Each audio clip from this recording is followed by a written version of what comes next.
everybody, and welcome back. Build Stuff 2021 on the Saturn stage. I hope that you had an enjoyable break, and I'd like to welcome to the stage our next speaker, Melissa Jurkoic. I hope I got that right again. You did. Welcome You to the did. stage. Hello. Hello. Thank you very much. How are you doing this morning? A little tired. It's kind of early here. Yeah, whereabouts are you located? I'm actually over here in the Northeast US, about an hour north of Boston.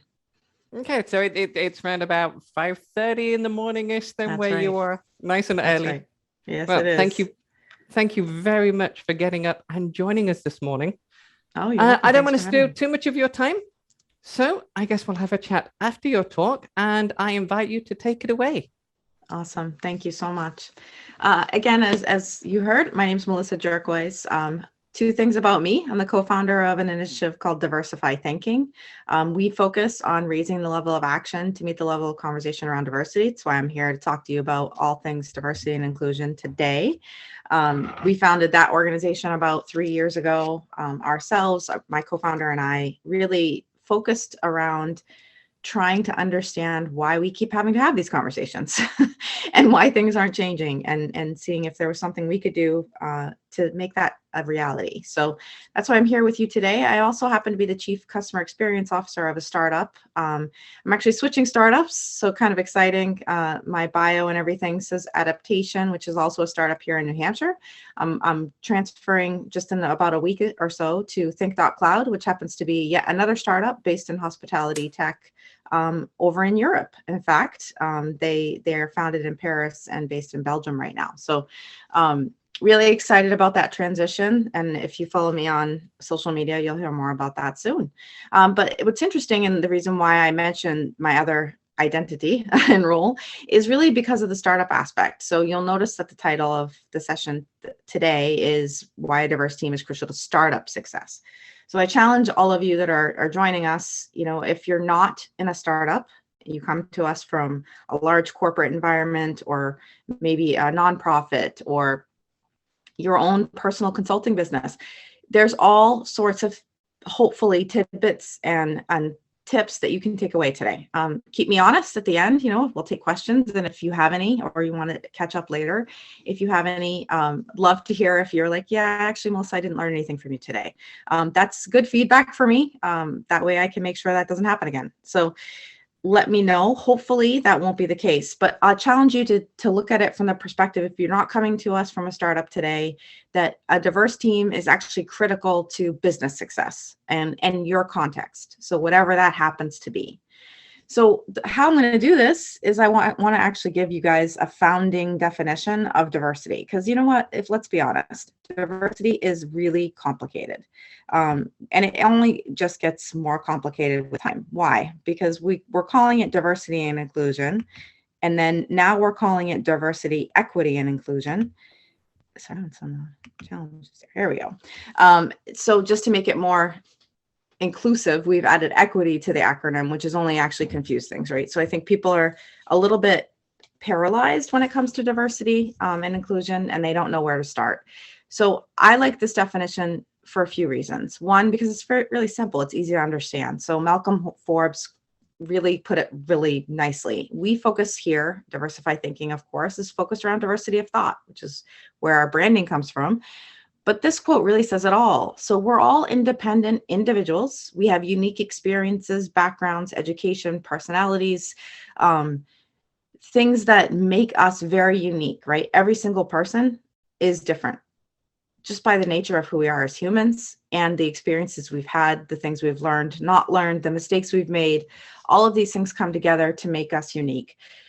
What we believe diversity is, and the power of diversity. So I often tell people, let diversity be your superpower. And what do I mean? It's let the value shine through by how diverse you and the others that you surround yourself with are. And that's really what this is about. It's about how we all come together with our independent thoughts that come from the opinions we form and the knowledge we gain over time through our own unique experiences, still maintaining those, still representing those perspectives, but together, right? So these two things are not mutually exclusive. They don't need to be on opposing sides of the spectrum. Let's bring it all together. Let's bring all these very unique opinions and perspectives together. That's what really diversity is about to us. Like in diversified thinking, that's where we focus. It's how do we get all the different perspectives in the room? That's where the magic happens. You'll hear me say that a few times, I think, over the next few minutes. And it's really important for us to found ourselves here, because if you look at the definition of diversity this way, then maybe it's a little less scary for you. And maybe it seems more achievable. So I like to do that. I like to demystify it, because diversity can be a little bit confusing and overwhelming. And also, let's understand and acknowledge that it is overwhelming. And it's overwhelming for me too, right? So I do these talks. I've spent a lot of time over the last decade volunteering specifically in one dimension of diversity, which is gender. So I happen to be a white female. I happen to also be a white female that's worked in technology for over 25 years. Various roles, as you could see on my bio, but nonetheless in tech. That's where I've stayed grounded. I represent what I would say is underrepresented dimension of diversity in that industry, in that vertical. And so I get it. Like, I understand. I certainly don't represent other identities. I don't claim to know what the experience are of people of color, for example, or people of neurodiverse natures, or people from different religious backgrounds, or economic status. I definitely represent a very specific dimension there. But nonetheless, I understand what it means to be underrepresented, right? And so I've done a lot of evangelizing and advocacy for women in tech, and trying to lift them up and support them and create programs and events, similar to this, where people can come together and talk. So that being said, I still get overwhelmed. Why is that? It's not because I'm afraid, for sure. It's because it is overwhelming. So let's acknowledge that there's a lot to it. We often call diversity multidimensional. Because it is, there's multiple dimensions of diversity.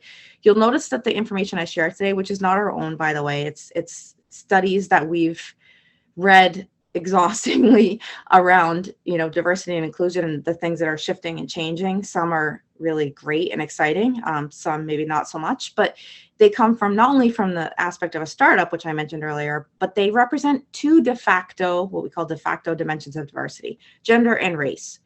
So why do we always drive back to that? Why is all the studies and the research always going back to gender and race? Is it because no one knows there's other dimensions of diversity? Well, of course not. There's also lots of conversations about the other dimensions. The reason why it's easier to measure, quantify, and then deliver studies and results on those two dimensions of diversity, gender and race, is because it's what we see. I went to a workshop just a month and a half ago, not to probably surprise anyone, on diversity and inclusion. So it was great. There was a lot of great speakers. There was one in particular gentleman that spoke a lot. And one of the things he said that really I took back with me was, he said, diversity is what you see without a conversation. Just think about that for a minute. Diversity is what you see. So what you see with your eyes, without a conversation, because that's all the information we have, is what we're seeing about the other person that we might encounter in a meeting or at an event or see walking down the street. It doesn't really tell you a lot about that person, right? There are some things that we can gather, and that's where a lot of unconscious bias comes from. It's where a lot of stereotypes and where societal bias comes from, because it's based only on what you're seeing. And so the analogy and the example I like to use is, I have two nieces. They are 19 and 17, about to approach their birthdays actually in the next 2 months. And they're white females, right? So if you saw them on the street, you would say, oh, those are two white female teenagers, roughly. Although one of them is extraordinarily tall, you might think she's 30. So, but you would look at them and that's what you would see with your eyes. And so they would represent a dimension of diversity that are gender and race. What you don't know is that both of my nieces happen to be autistic. And you wouldn't maybe even know that with the first conversation, but after a couple of conversations, I think you would start to detect that they are neurodiverse, meaning their brain works differently. There's something about them that is different than you potentially, if you don't share that characteristic. But you would never know that by looking at them. And often people don't, and they make assumptions, and they make assumptions about their behavior because of that. Now, I think they're brilliant. These girls are brilliant. They represent a dimension of diversity that we don't often talk about as a dimension of diversity. We often talk about that as something, maybe we call it a disability. In some aspects, things like anxiety disorder, depression, all these things we talk about as mental illness, which of course they are characterized that way and treated that way. But I also look at those as part of neurodiversity. It's really how our brain functions different than other people. So we don't talk about that much. Imagine trying to do studies around that. That would certainly be much more involved and definitely probably more expensive. It's just starting to emerge as a topic. If you were to Google it, you'll find some things. There are organizations that are focused around it. It's something that's, near and dear to my heart for several reasons. But just trying to explain to you that diversity is pretty deep, right? There's a lot of different aspects of it. And, I haven't even talked about personality type. So we all have very much different personality types.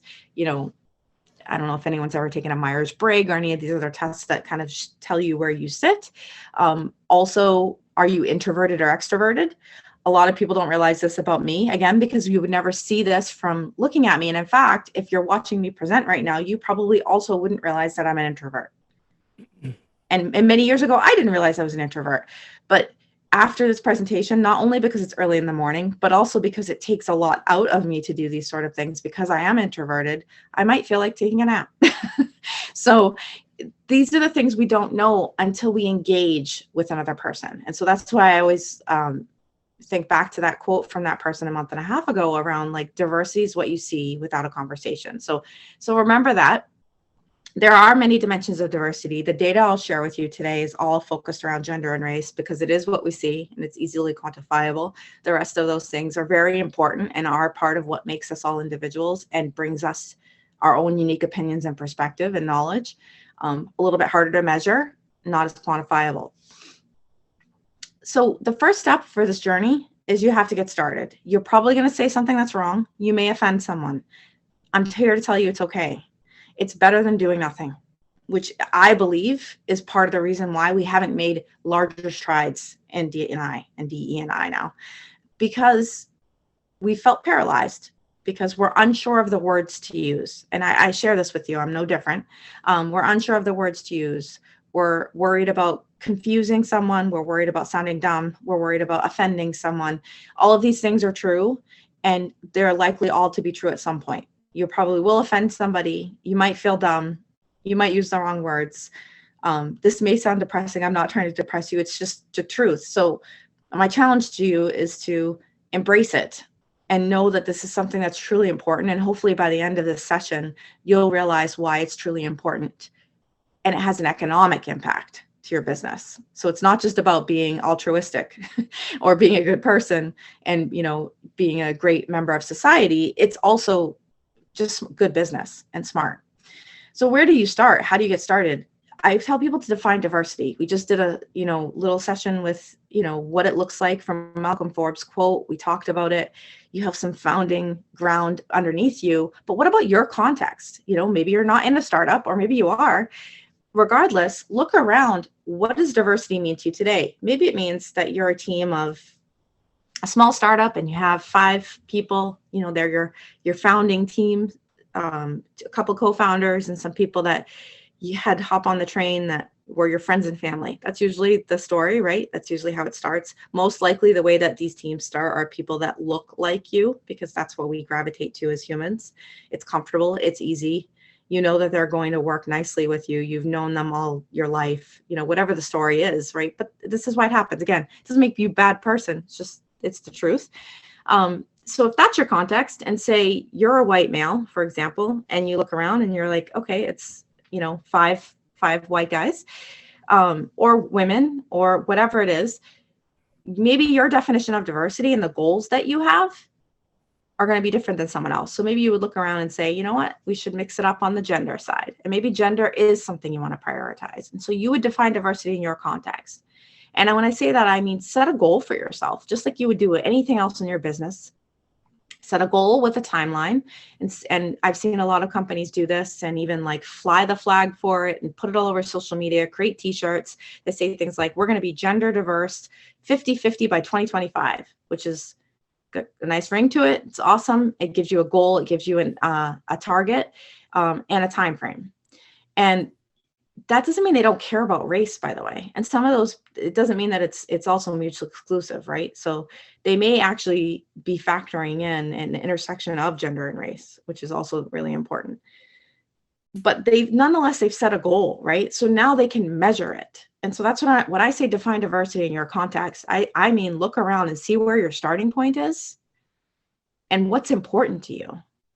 Where do you need diversity and why? And agree upon it and literally write it down. Write it down so that your team can rally around it and people can be aligned so everybody's working towards that, not just a single person.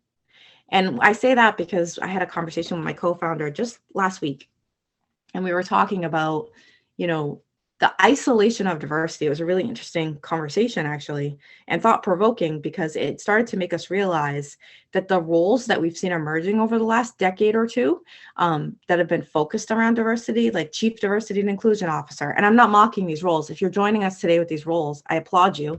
You have your work cut out for you. I know this. And I think it's a challenge. It's a challenge that we assign these roles to an individual. That's where I see the issue. And that's what this conversation with my co-founder was really about. It was diversity cannot be solved in isolation. I think we've all learned over the last couple of years how isolation is very damaging in lots of ways, mentally, emotionally, to us as humans and a race, to us as society, right? So great things don't come out of isolation, typically. It's kind of a rare thing. It's the opposite of diversity too, right? Because you're kind of by yourself. You don't have that diversity of thought that we just talked about with Malcolm Forbes. You're only thinking independently. There is no together. So we're thinking, and this was the conversation last week, we kind of came to this conclusion that the reason why we haven't seen enough or more change is because we've isolated the responsibility and the accountability of diversity to a single team or a single person, with some of these roles that we've seen emerge over the last couple of decades, but also with just saying like it's an HR problem. And I'm like, it's not an HR problem. Like, how do you say that to startups? A lot of startups, they don't even have HR. They don't have any chief people officer or people officer coordinators, or, people that are even handling recruiting. And sometimes they do that using third parties, or sometimes they just are, again, hiring family and friends. So you can't even like assign it to an individual. There's not enough individuals that would own that as a responsibility. I sort of reject that. I don't think that it's one person's responsibility. It's all of our responsibilities. And I think that's when we'll see true growth and we'll see these metrics change and a lot of great things come to light. So defining diversity needs to be a group activity. It needs to be something that everybody's bought into, that you're aligned with, that you fly the flag, you print the t-shirts, you define the goal, and you measure that. And we'll get into that more in a bit. But so that's your first step. So once you leave here, you've got to think about your current context, whatever that is, and what diverse dimension you want to work on. And what does that look like over a period of time? Is it get to 50-50 gender diverse by the end of 2025? That's just the example I use because it's easily quantifiable. So make it relevant to you, and then make everybody, accountable for delivering that. It shouldn't be one person. That almost never works. So you know what it is. We've given you the founding definition. You know how to define it for yourself, but when do you start? And people often ask me this, okay, I'm ready. When's the right time? I'm like, well, the right time was yesterday. So you're already too late. And that's also, I feel like I'm like doomsday here, but I'm not trying to be, just being honest. For those of you here at Built Stuff that are coming from a technical background and have years of technology experience, or maybe a year or a few months, you may have already been exposed to technical debt. If we were all together today, I would say, okay, show of hands, who has ever been at the hand of creating technical debt? And I would be doing this. I own it.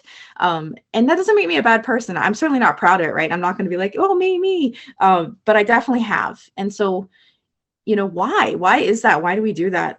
It's an interesting phenomenon because none of us love it, right? Or nobody's proud of technical debt. Look at all the technical debt I've created over my career.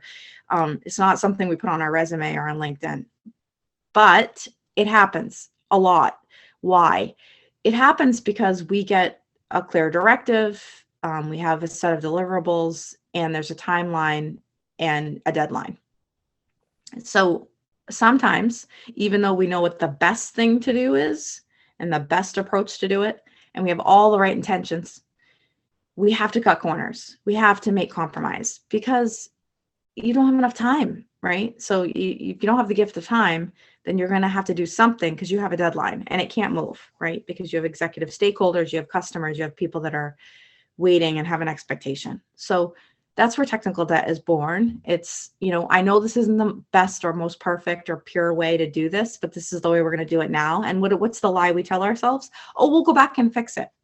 How many, and then I'd ask you if we were all together, how many people have ever gone back and fixed their technical debt? And I would not raise my hand, and neither should you, because you would be lying to me. I actually want to have a conversation with you if you've had time to go back and fix your technical debt. I'd love to hear that story. Most people do not. Why? Again, not because we're bad people or we don't ever think about it again. Sometimes it actually plagues us when we're sustaining or maintaining that solution, or when we go to build the next thing on top of the technical debt. But we still don't have the time to fix it. Not because we're bad people, because guess what? We got another project or feature set on the roadmap to deliver. We have another deadline, more expectations to meet. It's just the way the world goes around, right? So it's not because we're bad people or we're negligent. It's just because we have another priority over going back in time. So we almost never look in the review and correct that stuff. So my advice is always like, don't accrue it, so you don't have to have the guilt or the weight of it, and you don't have to worry about ever having to go back. So that's why I say, like, yesterday was the best time, because every day you move forward growing your team, you are accruing diversity debt if this is not a priority to you. So just don't accrue it. Now, that doesn't mean all hope is lost. If you are a large organization and a corporate construct and you have a team of 500 or 5,000, you certainly probably have accrued some diversity debt. But if you start today, you can stop accruing it, right? So the goal here, again, isn't to be unrealistic and go back in time and look in the rearview mirror to fix the debt, because we all know that's probably not realistic. The goal here is to make sure we don't create more. So again, not trying to be all doomsday. All hope is not lost, but be aware that diversity debt is real, right? It is a thing. And if you look around today, you probably have some. And as long as you're aware, self-aware and team aware and organization aware of it, you'll stop accruing it. And that's what our goal is here. Not so that I can fix it. So you know exactly what it means to you, and your team is aligned, and you have everybody ready to go. Everyone's raring to go, and you know you got to start right away so you don't continue to accrue diversity debt if you've already started to. But where do you start? And I'm always like, start at the top, right? So many reasons why. I'll dig into some of those. One reason that's really great for business is your leadership team and how diverse they are attracts the market, attracts your customers, right? So if your team isn't a diverse leadership team, then imagine your customers looking at the people representing your company. They are the representation of your company. I stand here before you talking on behalf of a couple of different organizations in leadership. So you, again, unconscious bias is a great phenomenon, a real thing. You will be making inferences and assumptions about the organizations that I talked about in my intro. You just will. You can't help it. You're human, so I know it. It's going to happen. And hopefully those are positive, because I am a leader and female, and that's unfortunately quite rare, especially in tech. So hopefully you're making some positive assumptions and inferences about the organizations that I talked about, because of the diversity of the leadership team, meaning that I'm representing somebody on the leadership side. You also, if I was selling something, for example, if I was creating a product that may be useful to you, if you could relate to me, so you happen to be a white female in the audience, and you realize I'm a leader at one of these organizations that has a product that might be useful to you, you would be more likely to want to work with my company because of seeing me relating to me. That's the way this all works, right? Remember, I told you that diversity is tough because we as humans are attracted and want to be surrounded by people that look like us.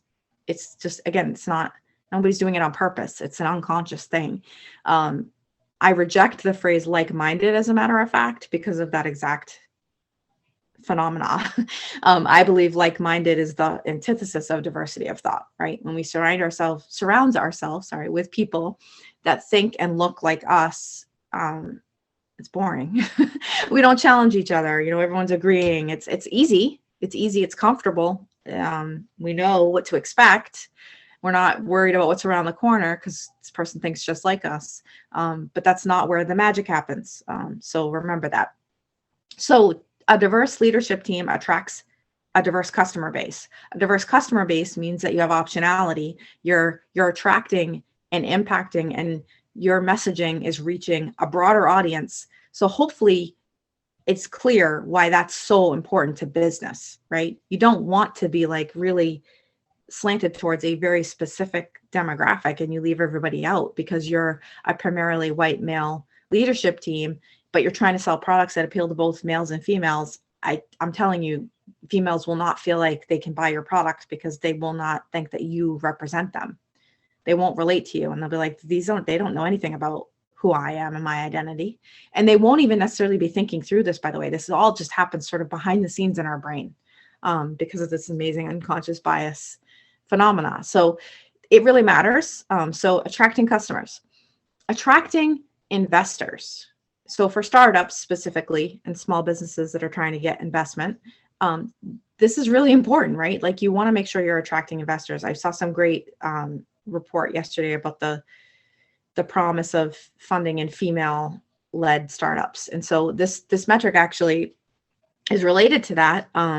So it's interesting about attracting investors with your diverse leadership team, because what we see, and these are from studies that I mentioned earlier, is that startups with at least one female founder versus all male founders are seen as 63% better in valuation.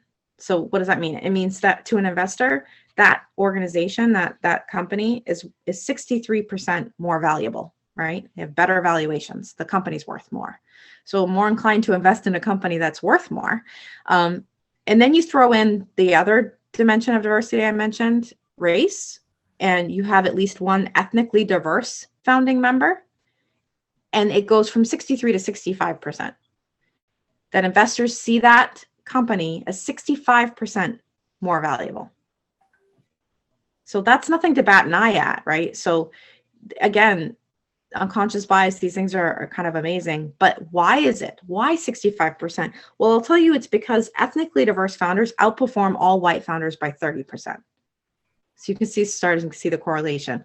These companies are outperforming companies that don't have a diverse leadership team.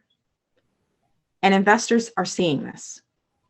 So they're naturally attracted to these companies and they see them as more valuable. Why? Because they are more valuable. They're outperforming. And then you throw in gender and race and you see 35% better performance. So these companies are making more money. They see it. We're correlating it to these dimensions of diversity. I love these studies for this reason. We're actually making these correlations, these links of causation between these two things. And investors are seeing it. So your diverse leadership team is actually attracting more investors because they see you as more valuable. So that's another reason. The third, well, actually there's 4 reasons, but the next reason is it attracts your next employee. So 2/3 of job seekers today are focused. Their number one priority is diversity and inclusion.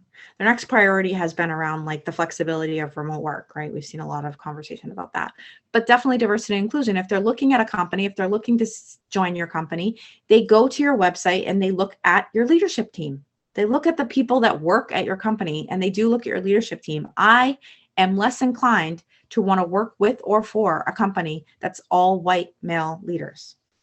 And I use that because it's primarily true, quite honestly, in my industry.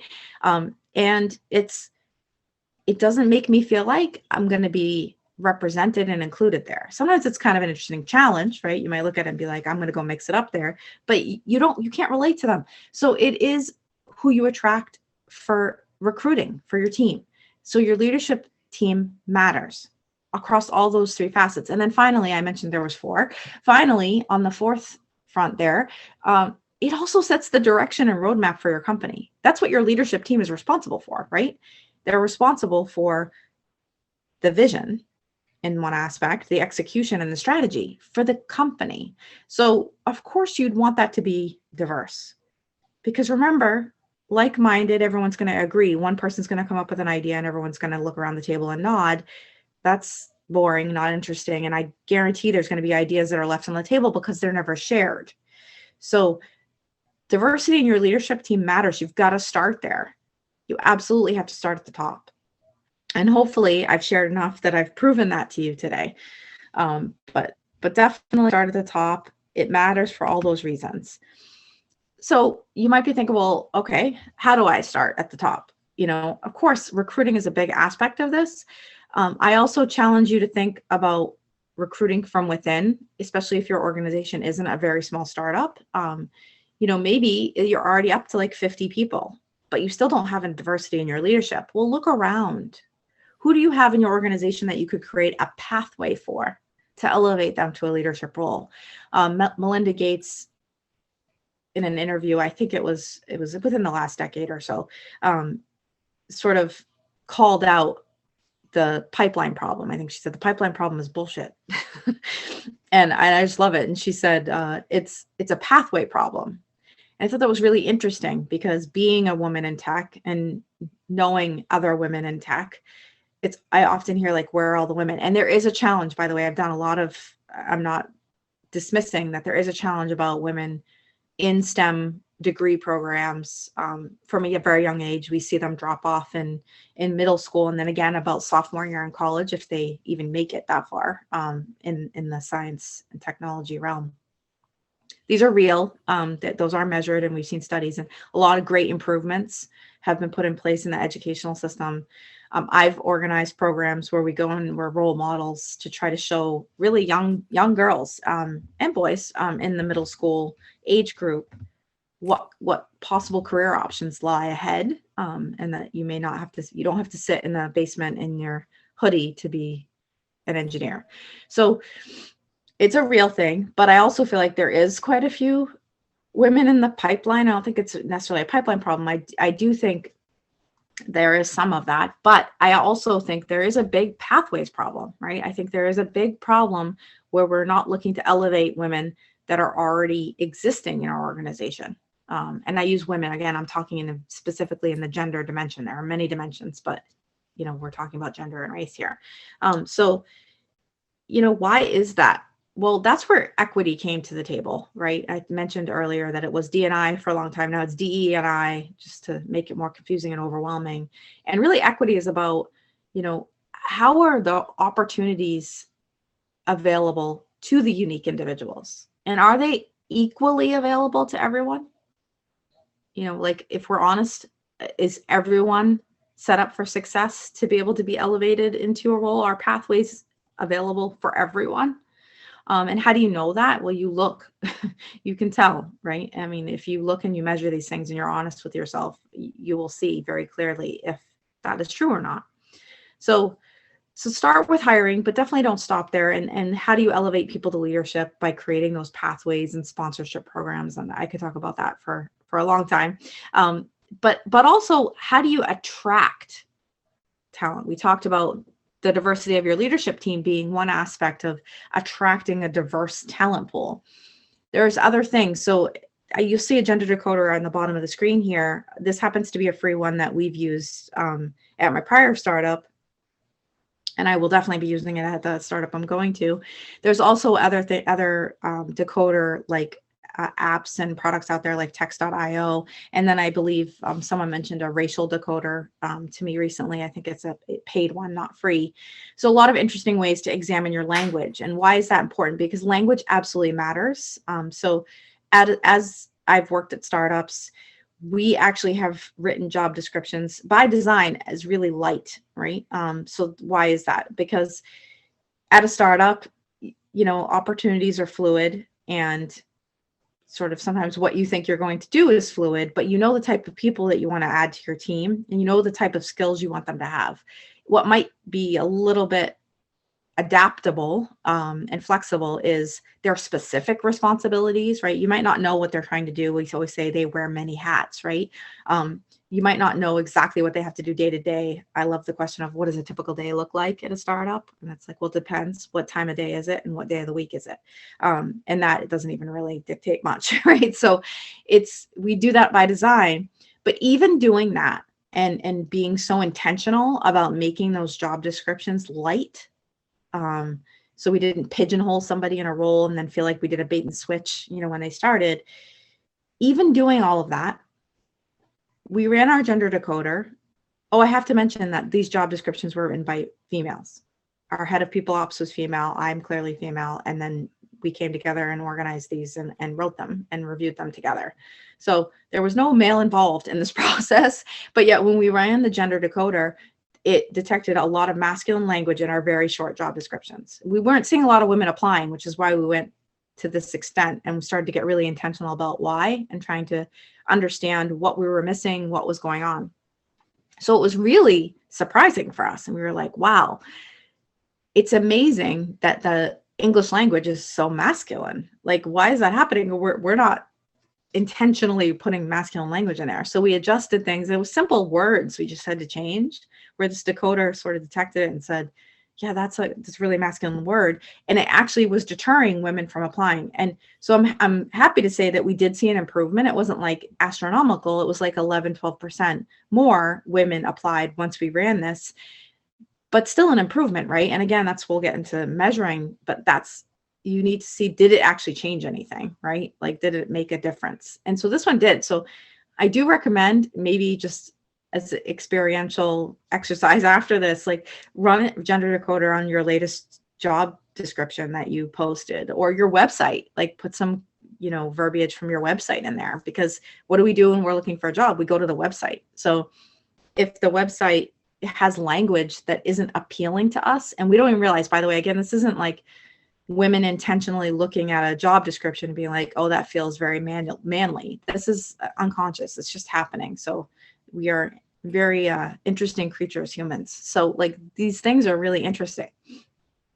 And the other thing I'll tell you is keeping your job descriptions light. We do that by design in startups for all the reasons I described. But there's also this really interesting phenomenon. I think Harvard Business Review, or one of those, actually did like a study on it, as a matter of fact. But women, if they see a job description and it has 10 like requirements, job responsibilities, or things that you have to meet before, they need for the candidate, 10 requirements. As a woman, and I can, again, if we were together, I'd say, how many women have experienced this? I would raise my hand. As a woman, seeing that job description, it would deter me, right? Like, I would look at all 10 and then I'd make up an 11th one that they, I'll infer it because they must have just forgot to put it on there. It's ridiculous, but I will. And I will not apply to that job if I don't meet all 10 and the one I made up in my head. A man will look at that exact same job description, maybe have less experience than I do, look at it, see that they meet one of the 10 and apply for the job. And this is real. I'm not making this up. It's been studied. It's quite an interesting phenomenon, but it's also a really good reason to not have these laundry lists of requirements on your job descriptions when you post them. Like, make sure you're having the conversation. Make sure you're attracting the talent and bringing them in and having the conversation to determine if they're qualified, and, not trying to stop them at the front door, because you will lose female candidates with those really, really lengthy job descriptions. It's very rare for a woman to look at that and actually apply. Happy to have conversations about that after if you guys dispute that, but that has been my experience personally. And then there's been studies done on it. And usually when I share this information in a talk like this, or even one-on-one, people are like, oh my God, yeah, I do that. And they don't even realize that they're doing that. So it's real, it happens. And they've studied it. So the other thing that you can do with being more intentional about this, which is what this is all about today, how do I take action after I hear this talk, is, there's a thing called the Rooney Rule. I won't get into the details of it, but we applied our own version of that. And the basis of it really is, if you have rounds of recruiting interview rounds that you go through, and I recommend you do, all right, you don't want to just not bring people through rounds and go from first conversation to hire. Some startups do that. Doesn't always work out. I invite you to research like your version of the Rooney Rule, which is really, how do you get more intentional about bringing a more diverse candidate pool through the process? So again, don't be a box checker. And what I mean by that is, don't just bring a female through the process or someone of a particular dimension of diversity downstream because of their dimension of diversity they represent. Make sure they're qualified, because it's not going to set anybody up for success if the next person you hire, you only hire because of the dimension of diversity that you're focusing on. Like, that's a really important thing to be intentional about. This is why we set the definition and the goals up front and we agree upon them, but don't make it be the only reason. Had an interesting conversation with our leadership team at my prior startup where one of the co-founders, it was a husband and wife, one of the co-founders, the wife said, I want our next hire to be female. And here I sit, co-founder of Diversify Thinking. I'm obviously a huge advocate for diversity and inclusion. And I just completely rejected that idea. I said, no, we want the next hire to be the right candidate for the role. And it would be amazing if we were intentional about recruiting and attracting females for that role, if that's the gender dimension that we want to focus on right now, which I agreed we were out of balance and we did need to do that. But we should not just say the next person we're going to hire that is a female, right? Don't be a box checker.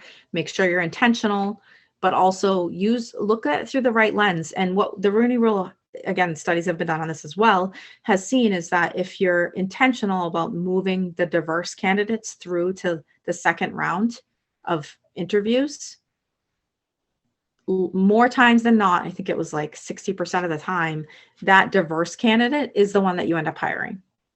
But unfortunately, without being intentional, again, because of unconscious bias and all of that, that candidate may have never made it to the second round. So that's why the Rooney Rule is important. And like, again, it's all about being intentional. How can we be more aware of this, both self-aware, team aware, and organization aware, so that we make better decisions and that we do set our intentions so that we're taking action to meet the need that we said was so important around diversity. So you've attracted talent and you brought them in the door and successfully they've joined your team, but how do you keep them, right? So we often ask people, where do you see a big challenge? Is it around the recruiting or the retention? It really vacillates when I've asked different crowds this. Sometimes it's like really heavily on the recruiting. I think it depends on the people that are participating in the session. If they're focused right now on growing their team, they think all their problems are in recruiting because they have yet to build the team, right? Totally makes sense. It's situational for sure. Then we have more well-established organizations that say retention is a real problem because they've got recruiting practices down, but then people aren't staying. So that's where inclusion comes into play, right? Equity is certainly important in there. We talked about pathways and creating opportunities that are equal across all different dimensions of diversity and people that represent different identities. But inclusion, and what does it actually mean to be inclusive? So, I've talked to leaders and I'll say, how inclusive do you think your organization is? And most of them don't know, right? They'll be honest about it and say, well, I'm not really sure, or they'll come back with a question, well, how would I know that? Would it be because I could look around and see how diverse my team is? And they said, well, that's different, right? So don't fall into the trap of I'm looking around and I feel really good about the diversity of my team must mean I'm inclusive. Maybe in this point in time, that's a nice gauge because for this moment, you're diverse, so you must be doing something right. But did these people start like in the last month or the last week, right? Ask me again in 6 months. Is my team still look diverse? Again, the two things are they're not mutually exclusive, but they're not the same. So what I usually tell people is you ask. You as a leader will not know if you're creating or you have, because leaders don't create the culture, everyone does. If your culture and your organization and environment is inclusive, the people that are coming to work every day are the people that are going to tell you if they feel they belong. So you have to ask.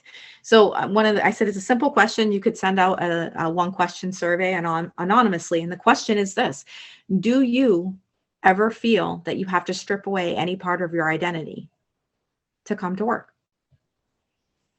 or however you want to state it, or to work here, or, be on this team, or, but the point there being, can they come to work authentically as their full self, or do they feel they have to hide parts of who they are? If anyone across your organization, I don't care if you're a 5-person team, 50, 500, or 5,000, if anybody says yes to that question, that they feel they have to strip away part of their identity to come to work every day, then you are not an inclusive organization. That is a clear indicator that you have work to do. It doesn't mean you're a bad person. It doesn't mean you're a bad company. It means that there's something missing that's not supporting these unique individuals in a way that they feel they can come to work authentically.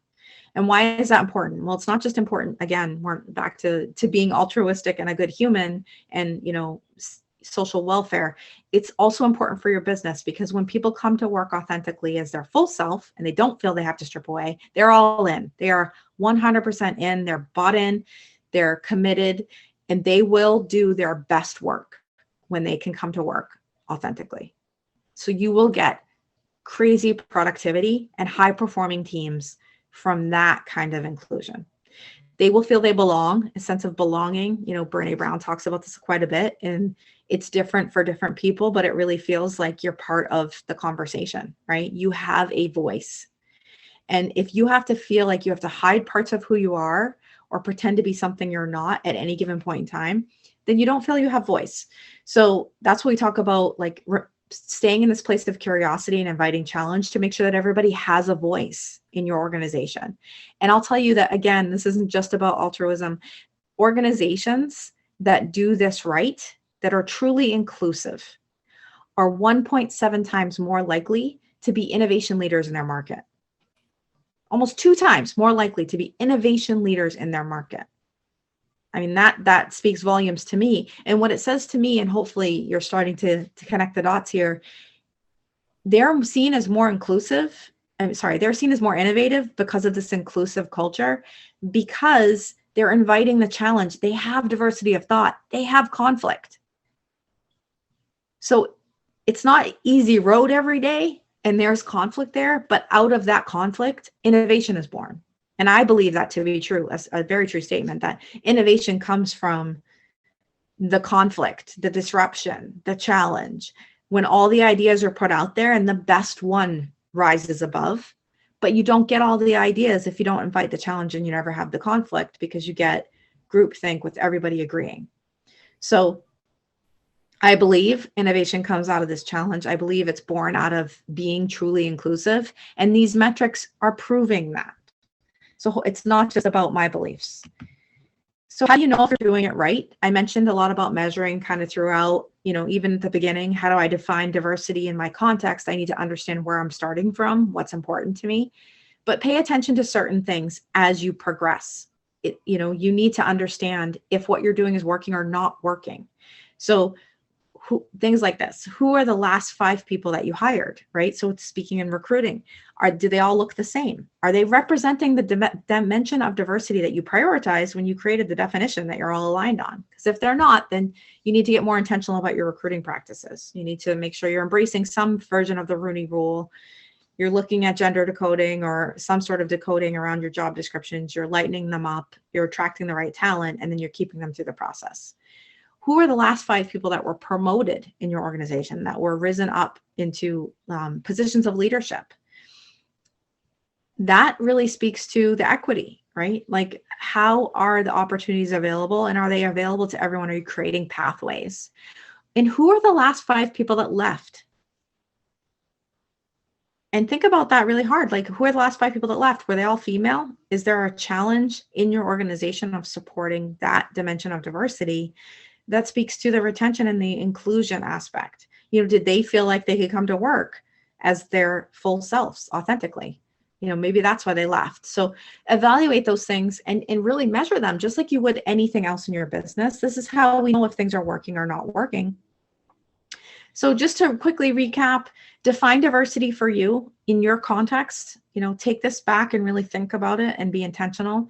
Avoid accruing more diversity debt. You likely already have some. Start at the top, because that's the face of your company to your investors, to your customers, to future employees, and they set the direction and the future of your company.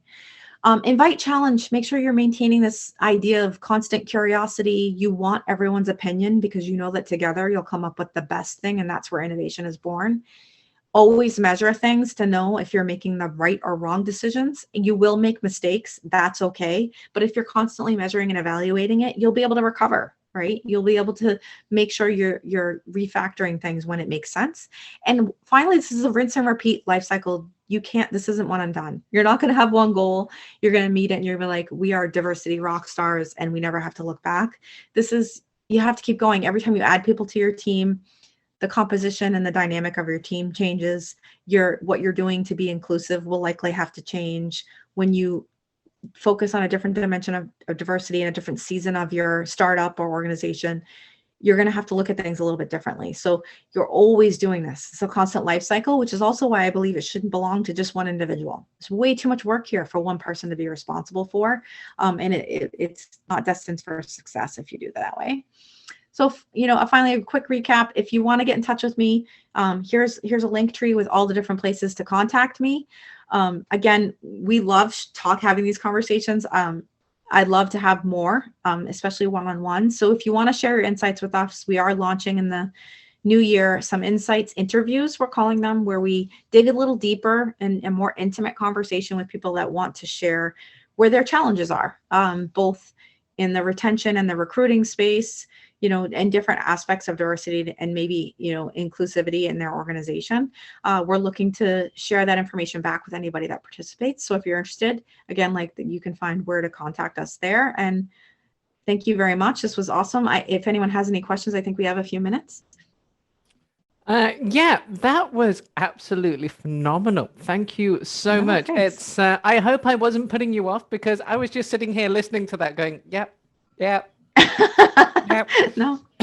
There's so much there that is just so relatable. And it's what you said about the job descriptions with the list of things.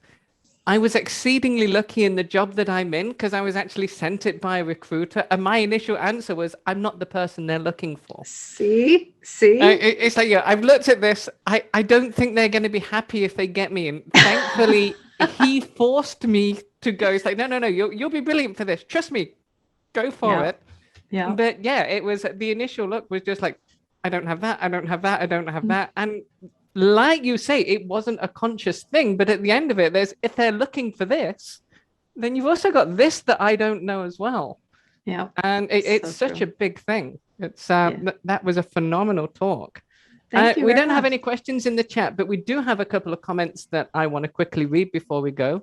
The first one is from, I apologize if I get your name wrong, Shoaib, who just said, nice.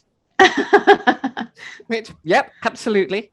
And we have a comment from Elizabeth that sometimes she feels that when recruiters contact her for big companies, they are just trying to tick those boxes and say, look, we're trying to do something.